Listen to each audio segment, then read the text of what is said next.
ଆପଣମାନଙ୍କ ପାଇଁ ପ୍ରଶ୍ନ ନମ୍ବର 1 ମାନଚିତ୍ରରେ ନଦୀଗୁଡ଼ିକୁ କେଉଁ ରଙ୍ଗ ଦ୍ୱାରା ସୂଚିତ କରାଯାଏ? ଅପସନ୍ ଏ ଧଳା, ଅପସନ୍ ବି ନୀଳ, ଅପସନ୍ ସି କଳା, ଅପସନ୍ ଡି ହଳଦିଆ। ଏହି ପ୍ରଶ୍ନର ଉତ୍ତର ଜାଣିଥିଲେ କମେଣ୍ଟ ବକ୍ସରେ ନିଶ୍ଚିତ ଜଣାନ୍ତୁ। ଆପଣଙ୍କ ଟାଇମ୍ ଏବେଠୁ ଷ୍ଟାର୍ଟ।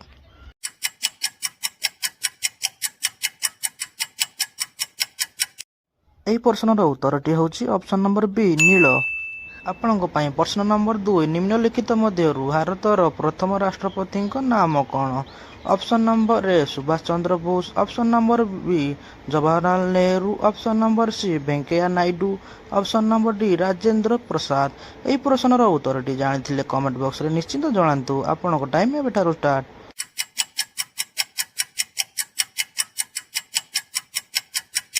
ପ୍ରଶ୍ନର ଉତ୍ତରଟି ଅପସନ୍ ନମ୍ବର ଡି ରାଜେନ୍ଦ୍ର ପ୍ରସାଦ। ଆପଣଙ୍କ ପାଇଁ ପ୍ରଶ୍ନ ନମ୍ବର 3 ପୃଥିବୀ ପୃଷ୍ଠରେ କେତୋଟି ମହାସାଗର ଅଛି? ଅପସନ୍ ଏ 7ଟି, ଅପସନ୍ ବି 6ଟି, ଅପସନ୍ ସି 5ଟି, ଅପସନ୍ ଡି 4ଟି।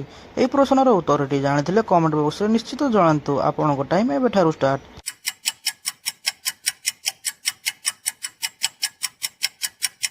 ପ୍ରଶ୍ନର ଉତ୍ତରଟି ହେଉଛି ଅପସନ୍ ସି 5।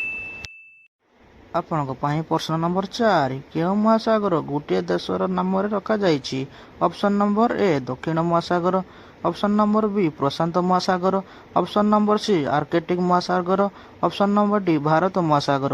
ଏହି ପ୍ରଶ୍ନର ଉତ୍ତରଟି ଜାଣିଥିଲେ କମେଣ୍ଟ ବକ୍ସରେ ନିଶ୍ଚିତ ଜଣାନ୍ତୁ। ଆପଣଙ୍କ ପାଇଁ ଟାଇମ୍ ଏବେଠୁ ଷ୍ଟାର୍ଟ।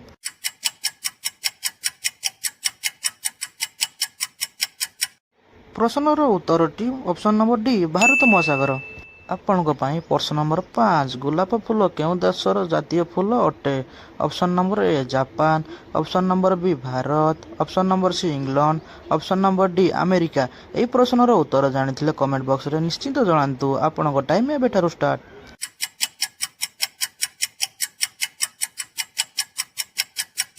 ପ୍ରଶ୍ନର ଉତ୍ତରଟି ଅପସନ୍ ଡି ଆମେରିକା। ଆପଣଙ୍କ ପାଇଁ ପ୍ରଶ୍ନ ନମ୍ବର 6 ପୃଥିବୀ ପୃଷ୍ଠରେ କେତୋଟି ମହାଦେଶ ଅଛି?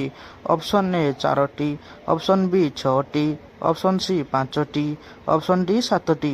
ଏହି ପ୍ରଶ୍ନର ଉତ୍ତର ଜାଣିଥିଲେ କମେଣ୍ଟ ବକ୍ସରେ ନିଶ୍ଚୟ ଜଣାନ୍ତୁ। ଆପଣଙ୍କ ପାଇଁ ଟାଇମ୍ ଏବେଠୁ ଷ୍ଟାର୍ଟ।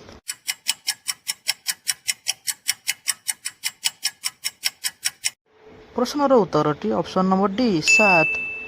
ଆପଣମାନଙ୍କ ପାଇଁ 7 ନମ୍ବର ପ୍ରଶ୍ନ କେଉଁ ଜୀବ ଛୁଆ ଜନ୍ମ କରିବା ପରେ ମରିଯାଏ?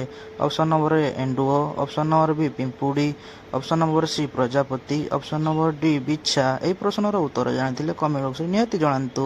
ଆପଣଙ୍କ ଟାଇମ୍ ଏବେଠୁ ଷ୍ଟାର୍ଟ।